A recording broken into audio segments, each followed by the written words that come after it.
Alright, here we go. This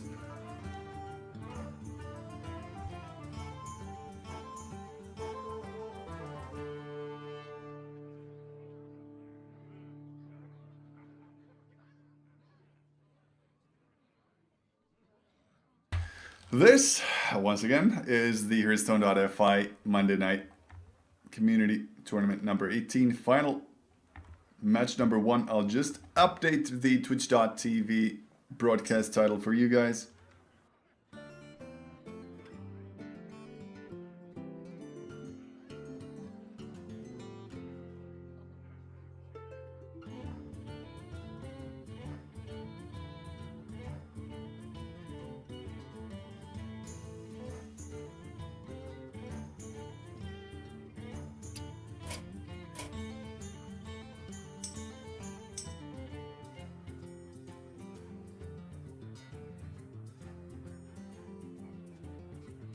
And there we go, a final set. And the players are ready.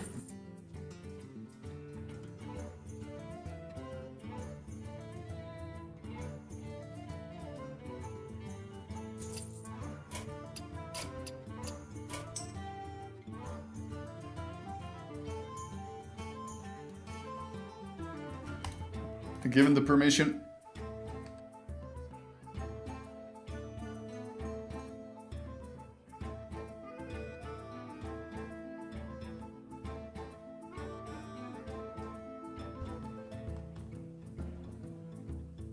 and I'm sure they've already gone to the friend battle screen. We just saw the lineup of Naiman, which was Hunter, Paladin, Warrior, and P3teros. On the other side of the board is Druid.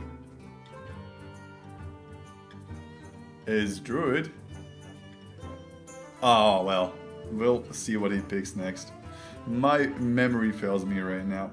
This is the reason why I need a second co-caster in this stream. If you feel like you are that caster, then shoot us a mail at admin@hearthstone.fi. We're also looking for admins for our tournaments.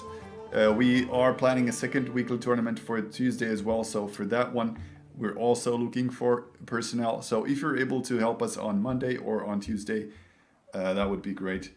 Alright, the match is starting. We'll go right ahead. Join it. There we go. Mage. Druid. You asked for it. Let the hunt begin. And let's add P3teros as well. Naiman starting with his Face Hunter. Taking out all the cards. I'm not happy with what he saw. Trying to fish for that turn 1 play. It is a mech mage, like predicted earlier on. We did not see P3teros play it in the previous matchup. I can fix anything. He has a fairly good curve with the Snow Jugger providing the freeze. And the options for him to actually play it as well. To stop the Hunter from using any of his weapons, Glaive Zuka or the Eagle Horn Bow. Playing the Knife Juggler is the more greedy option right now, but he wants the Juggles to be able to remove the 3-2 from the board. He does get it.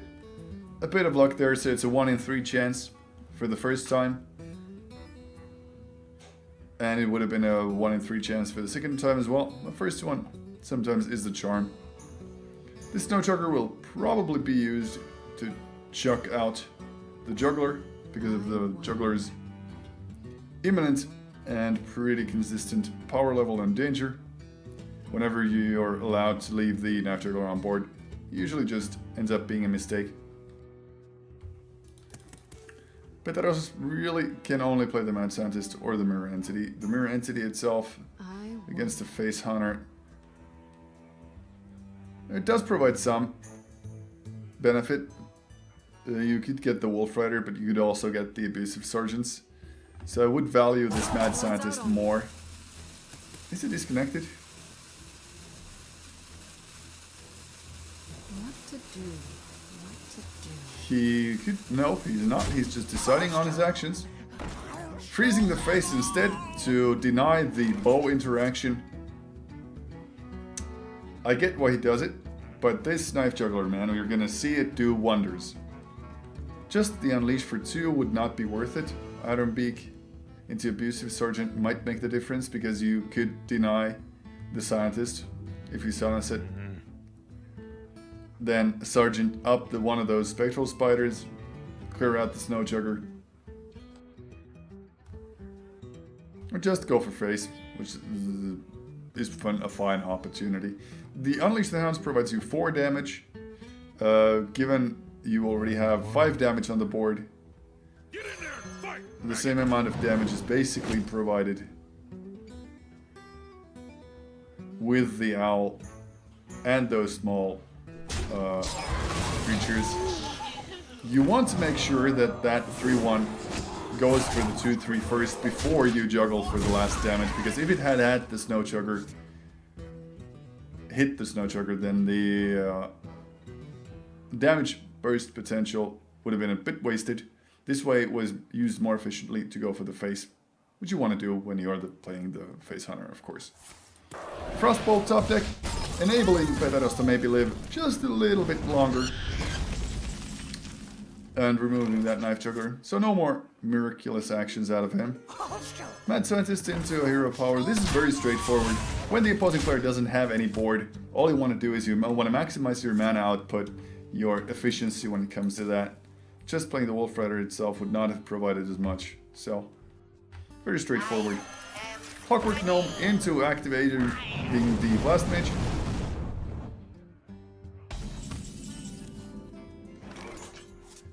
Straightforward enough. Pretty unlucky in the fact that it did not clear out either the Sergeant or this Mad Scientist. If it had done so, the pressure onto P3teros' face would have been maybe significantly smaller. Hero Power being MVP right now, enabling him to clear out those cards, and the Coolant freezing down one of those remaining minions. Opts to attack with the Goblin Blast Mage before proccing the Mad Scientist's Death Rattle. Makes a lot of sense, since it could well be an explosive trap or a freezing trap. On the other hand, now he's able to get the bow out, where the secret will just provide more durability. I don't think there's a way for the Mech Mage to come out of this, since you're already been pushed down below 10 and the burst potential from the Face Hunter is just too great. He's holding on to 7 damage on the board. Do you have lethal? Let's see, 4, 6, you're 4 off. Nope, he doesn't have fatal either. He can drop down the Anoyatron, kill off the Mad Scientist with hero ability. Hope to survive one more turn. This Anoyatron pretty much the only thing that will give him a chance. If he draws into... No, he's got the Beast from the Unleash the Hounds Kill Command combo. There's nothing he can do. The Hero Power combined with the Kill Command will make sure that P3teros dies this turn no matter what he does. That's a bit unfortunate. Had this Goblin Blast Mage played a little bit differently, had it cleared down those 2 minions, for example, then there would be 4 less... Actually, there would be... No, just 4 less damage on the face of P3teros, and he could potentially have lethal next turn. With these minions on the board and this fireball in his hand. But yeah, this time it's not quite enough. The RNG from the 4 damage, unfortunately, not being what you want right now. Oh yeah, he actually doesn't have the mana for it. The steady shot requires... No, he does have the mana for it, because of the fact that he can use the hero attack into the 1-2 and use those dogs to finish it off. No matter what, my maths might have been a little bit off, the end result still being the same. There's lethal in Naiman's hand. Sometimes it's worth it to count the mana correctly. It is now 1-0 for our Kazakhstani.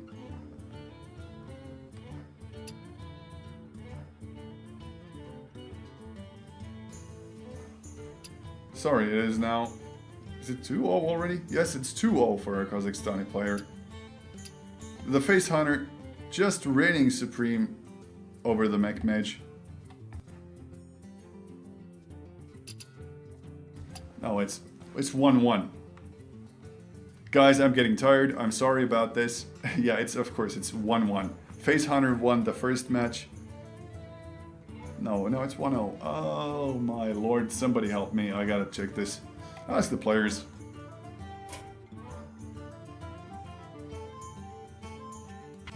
Yep, it's 1-0. It is 1-0 for Naiman right now. They just began playing. This is the finals. I'm mixing up the previous semifinal results where they played Hunter versus Hunter. This is a best of 5.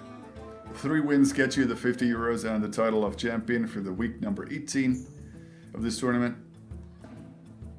And the match has started.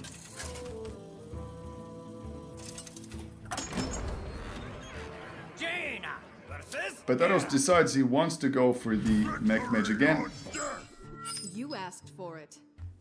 Unfortunately for him though, Naiman picks his warrior into it. And this is not a good matchup for the Mech Mage.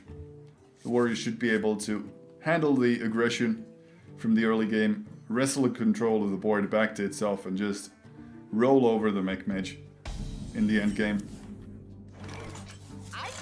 It's not a perfect starting hand for either player, but it's a very strong one. Double armor, 1 armor smith into cool taskmaster. Turn 2, 3, 4. Actually, turn 1, 2, 3 plays right there. P3teros having the Cogmaster for the turn 1 is fine. This Frostbolt enabling him to remove the Armor Smith if he wants to.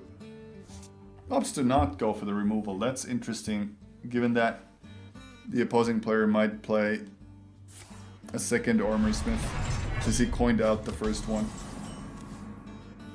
The reasoning behind this being that he wants to play the hero ability into the Cogmaster and save the hit points from the existing minion, because the warrior does have a lot of whirlwind mechanics. So I do understand why he opts to not attack. It's a very, very small risk compared to the possible reward. Now, this is looking good for P3teros actually. He gets the activator for these Cogmasters, denies more than 1 card out of the Acolyte of Pain, being able to start pushing for the pressure that he absolutely must get out on this stage of the game. The Death Spite probably gonna get to work clearing the Shredder out. There we go. Let's see what they get. Well, actually the Mana Wraith doesn't matter that much. He could utilize the Polished Shredder no matter what. He wanted to play the Mech Warper into this Polished Shredder. But on the other hand, playing the Mech Warper into the Death Spite might not be that great. This is Kazakhstan versus Poland finals. Naiman being a Kazakhstani player and P3teros being a Polish player. We'll have to wait and see how it goes. When it comes to current ladder rankings, Naiman being number 3 in EU pretty much tells its own picture. He is a big favorite in this matchup. I wonder. Has a very strong history as well. This Mana Wraith actually coming to bite him in the behind, so to speak, because of the fact that now he's unable to play the Sludge Belcher on turn 5 and forced to utilize the Shield Slam into just an Acidic Swamp Ooze, which was popped from the Pilot Shredder. If the Mech Mage is able to freeze down this warrior and keep this Mana Wraith alive, it might actually become a big factor in this matchup.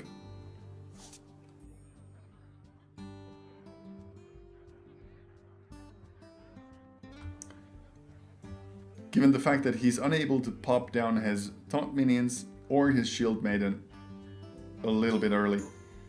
If P3teros had drawn... If he draws into a fireball right now, is it lethal? Let's see. At 6, he should play the Belcher.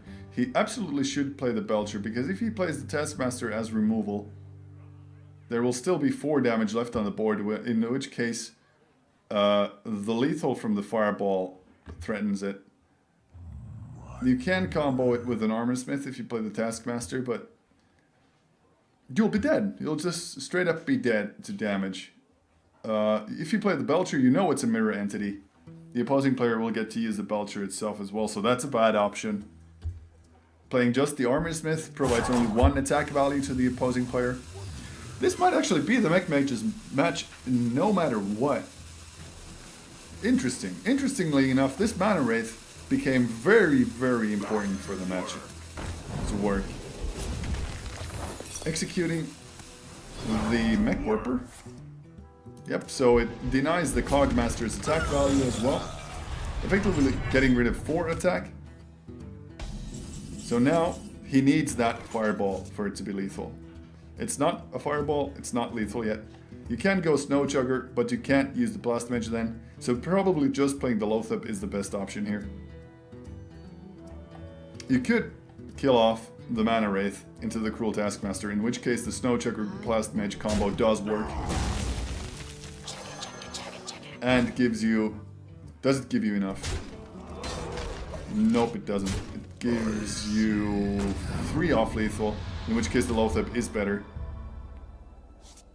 It provides a bigger body than the Blast Mage, and it denies some spells like Brawl from working for the Warrior. This Belcher combined with the Armor Smith, once again, if you draw into a Fireball, this match is yours. You have to just ignore the board. Go for it. Loatheb into the Sludge Belcher. Is it still lethal? You will get 2 armor out of it, so he will have 9 hit points. 5 from the hand. If all of this Blast Mage damage goes to the face, it is lethal. But you want to make sure that either take the risk of attacking all to the face and hoping for RNGesus to be on your side with the Blast Mage, get lethal, or attack with the hero power into the 1-4 and the 3-1 into the 1-4. Remove it, freeze the opposing warrior, drop down the Blast Mage itself. Okay, there is the additional damage. And hero ability. Yep. The board is vulnerable to Brawl right now. But even with the Brawl, if you draw top deck into your Fireball, it's still lethal. 3rd turn in a row where the Fireball would do it. If the 5-5 stays alive on the board, or the 5-2, it would still be removed with the... No, there's no execute, sorry. Nope, no way for it to be removed. Blast Mage stays, any sort of damage, and there we have it. Spider Tank into Blast Mage, the game is over. It is 1-1 for the finals. We get an exciting new matchup coming up. The Mech Mage has done its duty, the Face Hunter has done its duty. The aggro decks have proven themselves victorious.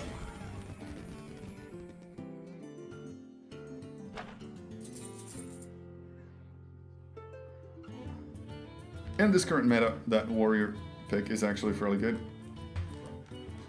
I would not have believed that that Mana Wraith was as significant as it had been in that matchup. Simply because of the fact that all of the Warrior's important cards were that 1 mana off of the curve, not providing the protection he needed, not providing the armor gains that he needed. So that 1 Piloted Shredder pop being the MVP of that particular matchup.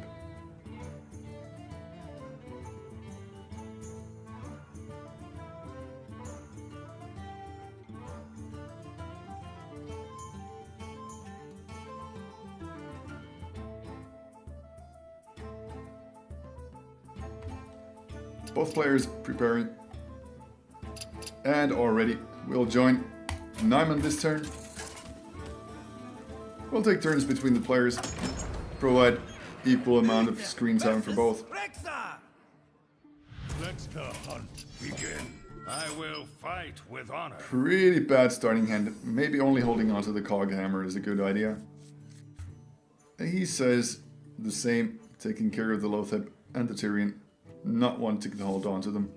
P3teros taking out his own version of Hunter. This time it's a mid-range though. So mid-range Paladin versus mid-range Hunter.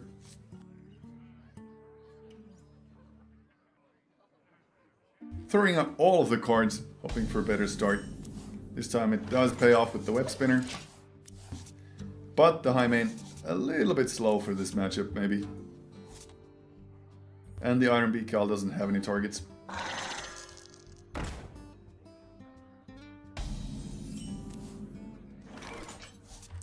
First turn, nothing from the Paladin. Second turn, Knife Juggler, a more aggressive stance.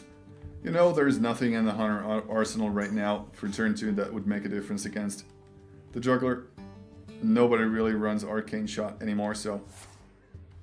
Putting up the Eagle Horn Bow though, that will take care of the Knife Juggler. Forcing out... Or we're not forcing, being able to play out the bow is also good considering that you're holding on to the freezing trap. Now hoping for a beast at 3 or less. Timberwolf. Timberwolf combined with the Unleash is not bad. You can clear the board right now with the Unleash, or you can hold on to the Unleash with the Timberwolf synergy. The Muster by itself isn't a big threat because you're only coming up to turn 4 next. And turn 4 you can't play Quartermaster yet. So if you're feeling a bit greedy as P3teros, you might hold on to the Unleash with the Timberwolf for turn 4. And on turn 3 just play the Freezing Trap and the Web Spinner.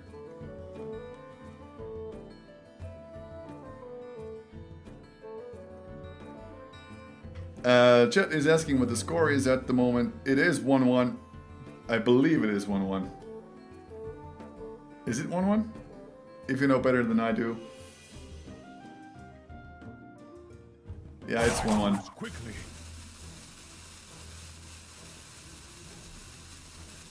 Both players have won with an aggressive deck choice.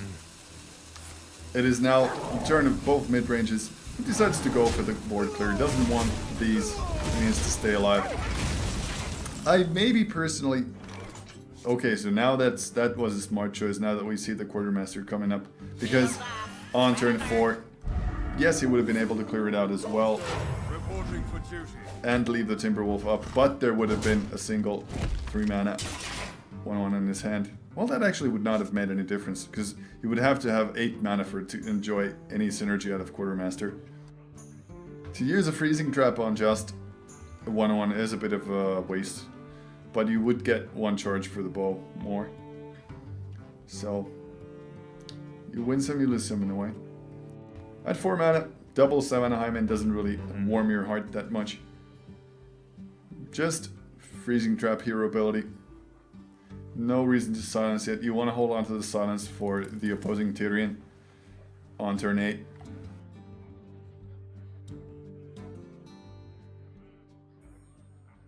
I wonder. Not very good options available to him. The Freezing Trap by itself can be once again used onto the Silverhand Recruit. A bit underwhelmingly. Sacrificing the Timberwolf, yeah, you might do that. But on the other hand, it's a nice kill command activator if you need one. You don't really need one though, with these amounts of Savannah in your hand. Considering his options. The hero power, that's a no-brainer. It means no Freezing Trap and no Timberwolf. I appreciate him holding onto the Timberwolf myself.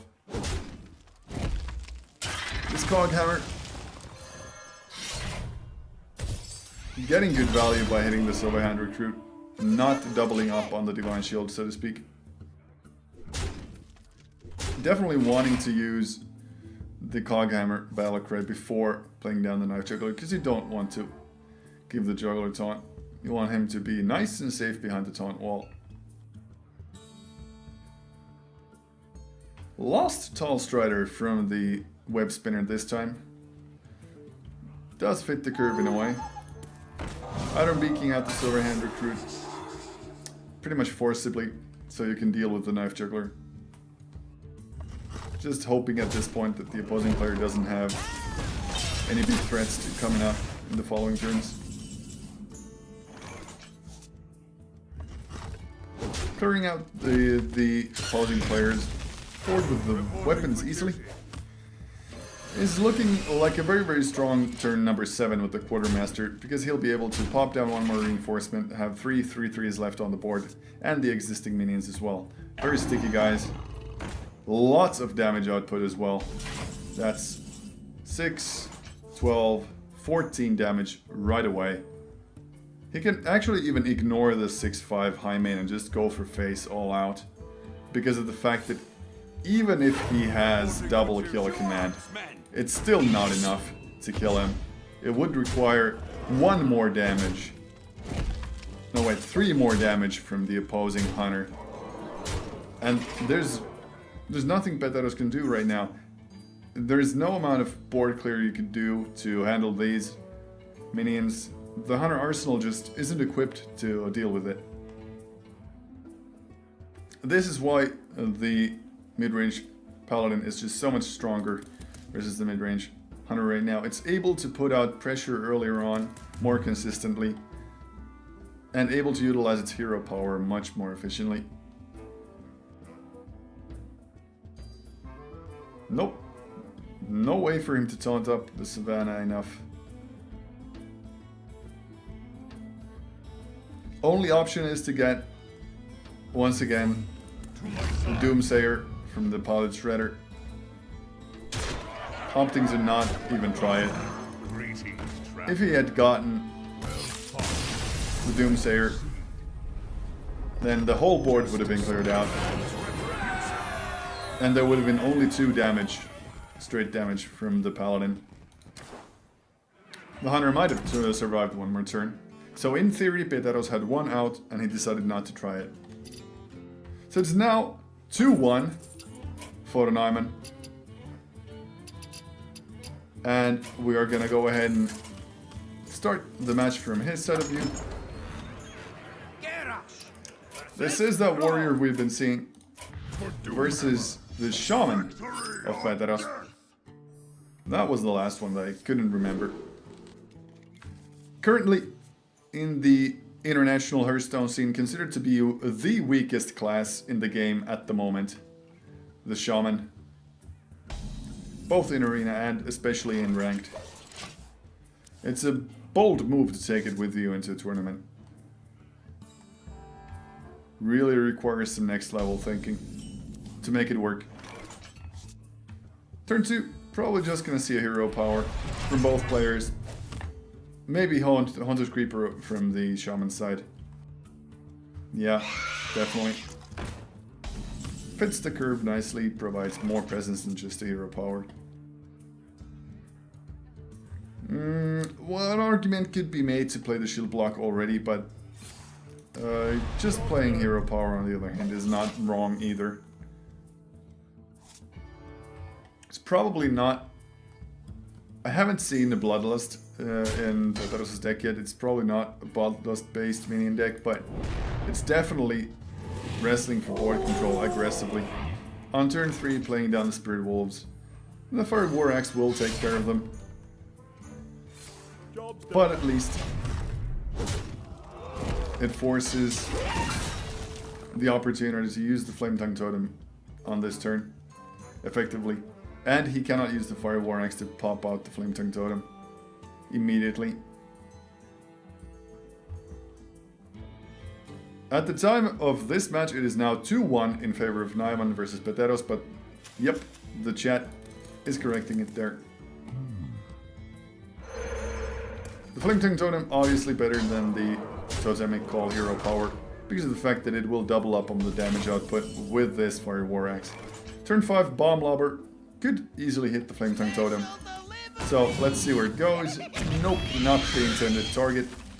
If it had been the Spirit Wolf, it would have been able to clear out the Flame Tongue Totem with the Fire War Axe. Or he would have been able to clear it out. This time, no such luck. The Spectral Spider's getting great value, and the Sludge Belcher being able to be pushed onto the board as a 5-5 instead of a 3-5. It's looking pretty good for P3teros right now. This Brawl would have to only leave up the Spectral Spider if he wants to use it right now. The Death Spite, in theory, could handle the Belcher in 2 turns. But of course the best player being the Sylvanas, able to threaten against the Sludge Belcher with the Mind Control effect. At 6 mana, I don't think there is a silence. Nope, there is no silence in this Shaman hand. Coining for 7, you could get out the Dr. Boom, more targets for the Mind Control of Sylvanas. On the other hand, you don't want to lose the 7/7, so you want to flood the board with smaller threats like Haunted Creeper, maybe even coin out the Loatheb. Or Haunted Creeper, Zombie Chow, Totem Call. Go for it. Oh, that would be risky if you were to go for the attack yourself into the Sylvanas. I like it a whole lot more to play the Zombie, the Haunted Creeper, and the Totem before attacking, because now there's a lot higher chance for them to get this Flame Tongue Totem. And instead, they get the Zombie Chow, which will be cleared out by the Spectral Spider, and then the Loatheb will come down to the board. Denying, not playing the Loatheb, actually playing the Haunted Creeper and Hero Power now. Because of the fact that the Loatheb would have denied the Brawl, I prefer the Loatheb play. On the other hand, if they do decide to Brawl right now, all you really are losing is the Flame Tongue Totem.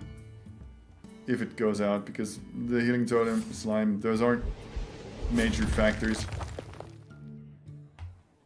Shield Slam? That was a mistake indeed. If the game comes down to having 2 hit points, I'm sure he counted that he could play Whirlwind this turn as well. Or what was he maybe trying to target something else? I don't think so. That was probably a misclick or a thought process error.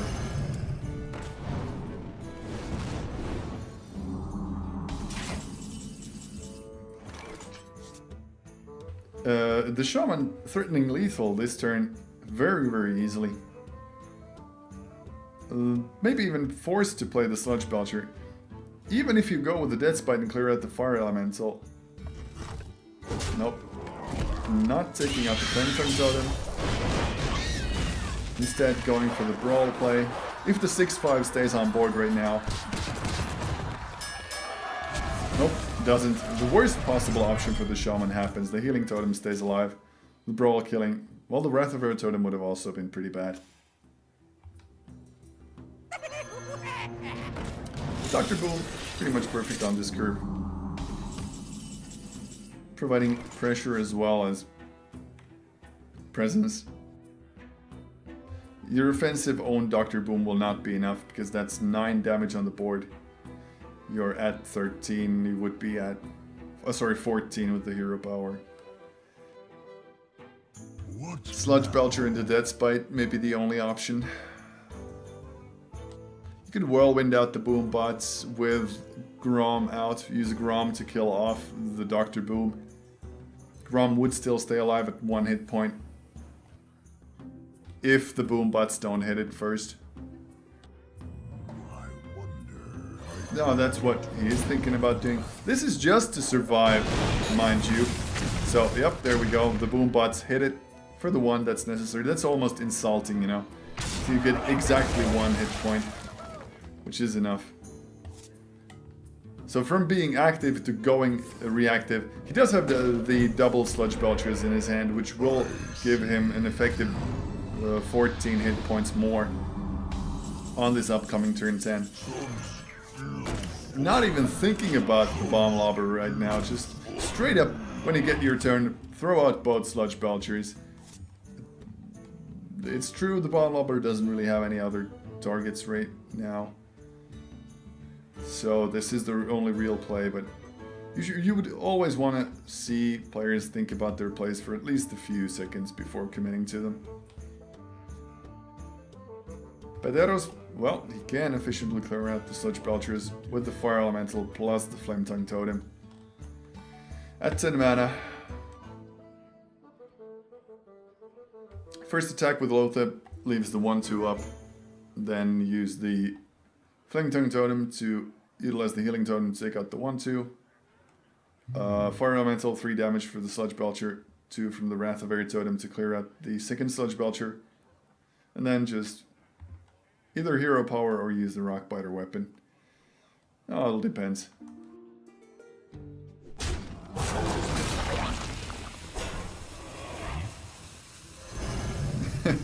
And guys, it's fine if somebody forgets to take part in the tournament. We're here every week.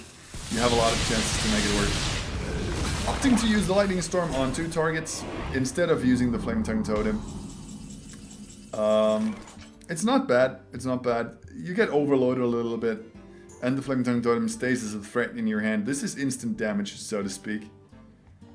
The warrior has already played his Brawl, though, so committing more minions on the board doesn't do that much. That's probably the best possible choice for you to get from the Bomb Lobber, because this enables you to clear out the biggest threat with your smallest minion. Oh, not taking out the Fire Elemental. That's a ballsy move. That was a mistake.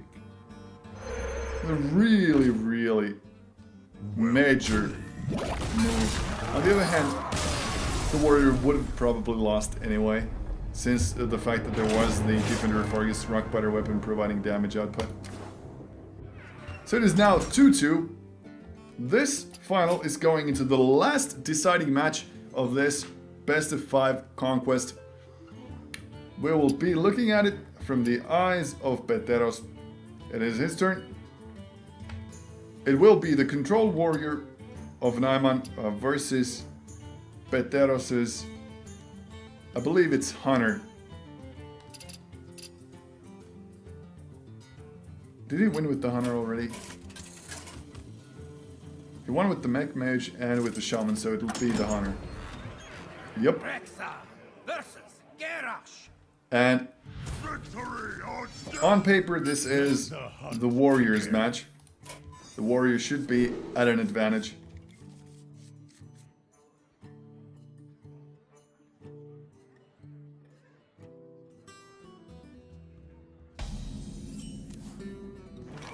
There we go. Starting hands from both players, not too shabby. Getting the Taskmaster Armorsmith for options. And P3teros having the Haunted Creeper into Animal Companion curve, complemented with the Trap Bow combo. Second Animal Companion even. Now with this Armorsmith coming out, the Haunted Creeper, not that great of an option anymore.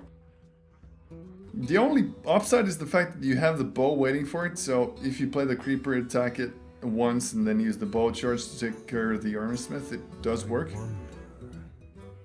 So playing the Creeper is better than playing the Hero Power, and freezing trapping just an Armorsmith is not good, especially when you want it to give charges into your Eagle Hornbow.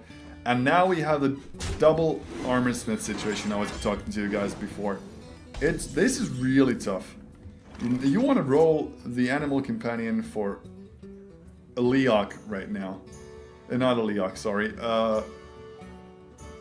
Misha. Yeah, Misha 4/4 taunt would be perfect for this situation. Because the opposing warrior would not be able to handle it without the shield slam into armor up. Or just without a shield slam, because you could get the armor from double those. Armorsmiths. Whenever you have double Armorsmith on the board, they're very, very annoying to deal with, since each and every hit will provide 2 more extra health for the warrior. And I'm sure they realize it. This is why they're playing it as they are. If you get the Animal Companion roll right, Hover this turn would help take care of both of these minions. You have to sacrifice the bow charge without putting up the freezing trap. Because if you play the Mad Scientist in the freezing trap, these 2 minions will get humongous value. No, if not both, since one of them will be freezing trapped, then at least one of them will get humongous value by attacking into these 1/1s.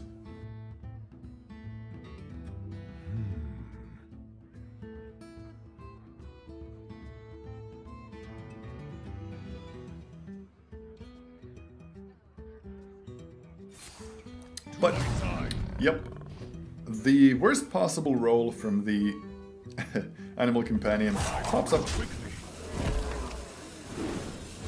And if you were to use these 2/4s as clearance for the armor smith, you would have attacked the armor smith first, before clearing out the 1/3 with your weapon. Obviously, with the Leok, he's forced to be just aggressive. And Naiman also has the perfect response with the Death Bite in his hand.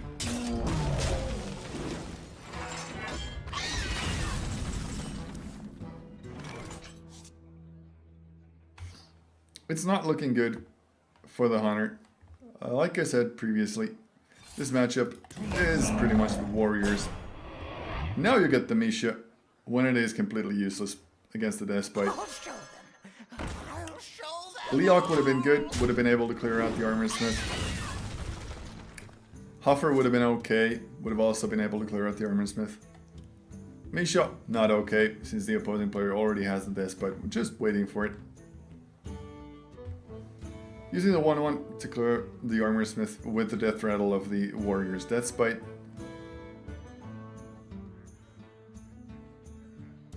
What now? Fairly straightforward. Gonna probably play the Savannah Highmane on the upcoming turn. As you can see, P3teros mouse overing it.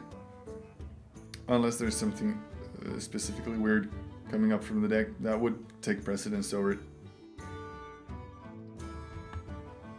Naiman's options for 5 mana, definitely not anti-heal bot.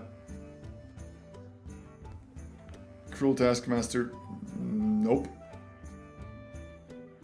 You just attack the Misha, you sacrifice your own Armor Smith. You take out the Taskmaster and kill off the Mad Scientist with it. Pop hero ability. That'll be it. That's all she wrote, so to speak. Could have maybe argued for using Taskmaster before attacking, so you could have gotten one more armor out of it. But it's really not worth it. Freezing Trap onto this Cruel Taskmaster. More than likely gonna be popped. Yep. No reason not to. No bow up right now. I have no time for games.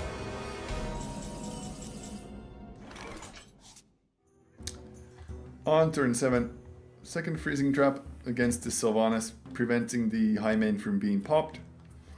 Completely understandable. The Hunter's Mark does nothing. You still can't play the Ragnaros this turn. Unleash for 1, no sense. P3teros is playing wisely this, taking a little bit of time to fake that he has other options. Forcing the opposing player to think on what they might have. When you don't play a straightforward, like, oh yeah, I'll just play this and that, then the opposing player thinks you're actually thinking about your options.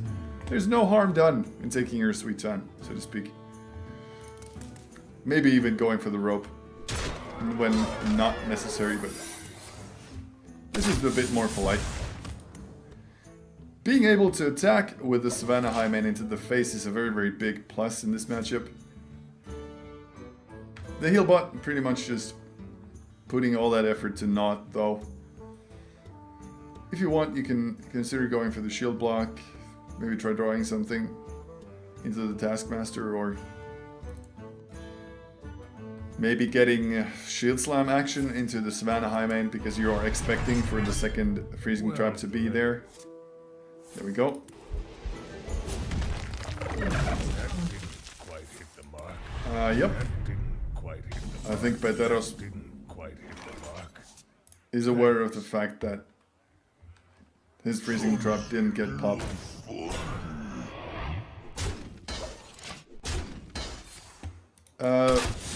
Interestingly enough, not using Ragnaros because of the fact that it might hit Sylvanas. There's a 1 in 3 chance to lose your Ragnaros into that one. So that's understandable. Fire War Axe, attack, utilize Whirlwind or execute, just execute maybe. Leaves 6 up. Oh, sorry, 5 up. And that would be the anti-heal bot this turn. We will have to wait and see if he attacks with Sylvanas. Probably will not attack. He will attack with this anti-heal bot next turn.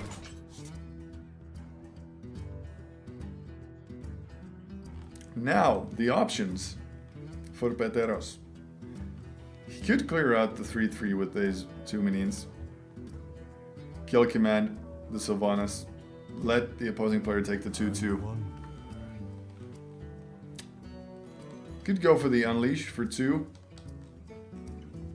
Kill command the Sylvanas, see whatever he loses. Maybe attack with one of these 2-2s into the heal bot first.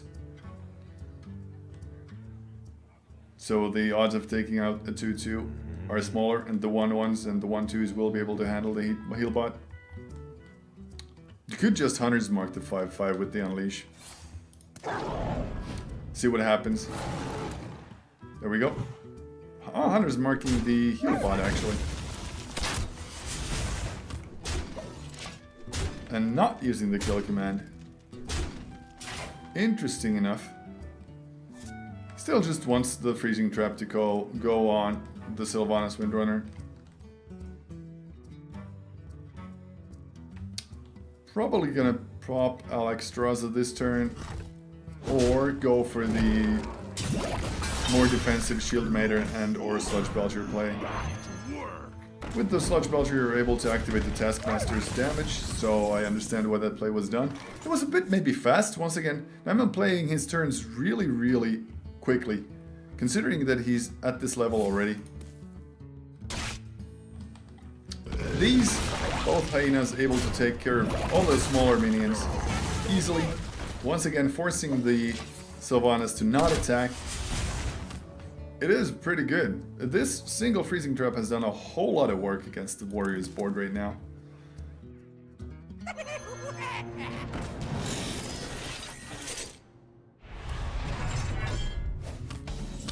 Dr. Boom into just a defensive hero ability.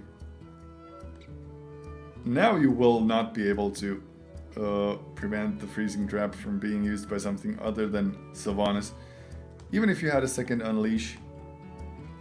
Well, with the second Unleash, if you got really lucky, you could get 4 damage out of it. I wonder. If they hit the boom bots and the boom bots hit your face. In that case, you could clear out the Dr. Boom as well, but you'd have to sacrifice pretty much all your guys. But there is no Unleash the Hounds right now, so... I wonder.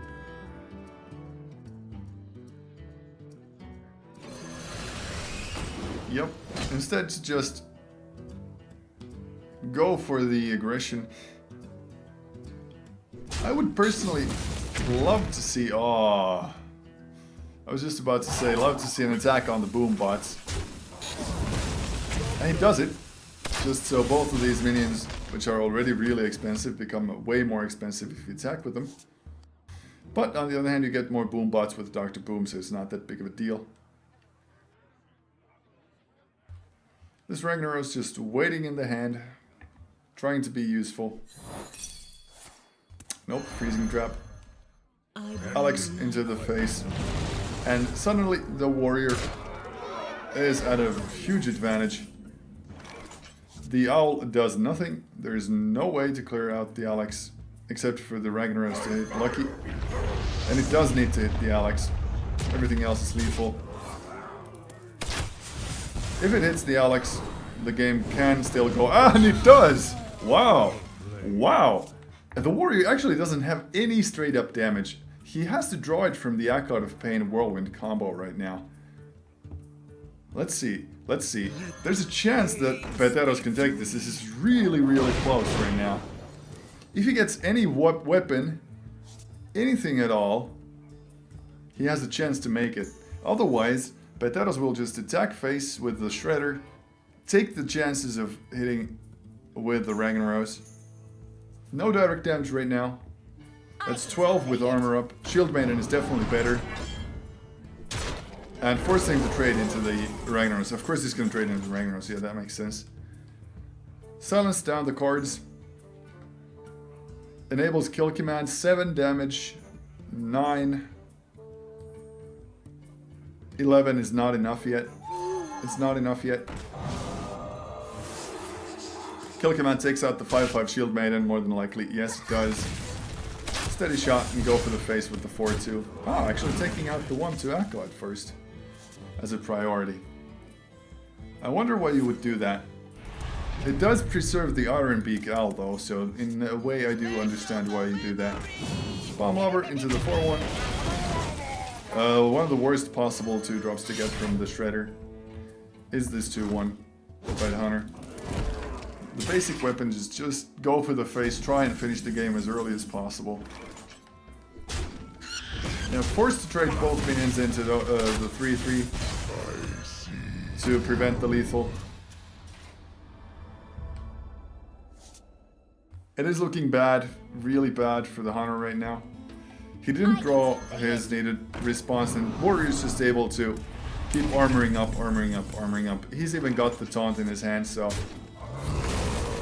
Now that the Hunter has to be responsive, I don't see there a way for him to come back. It's looking a lot like Naiman, the Kazakhstani player, will be able to take this match. He can just play the Sylvanas into hero ability.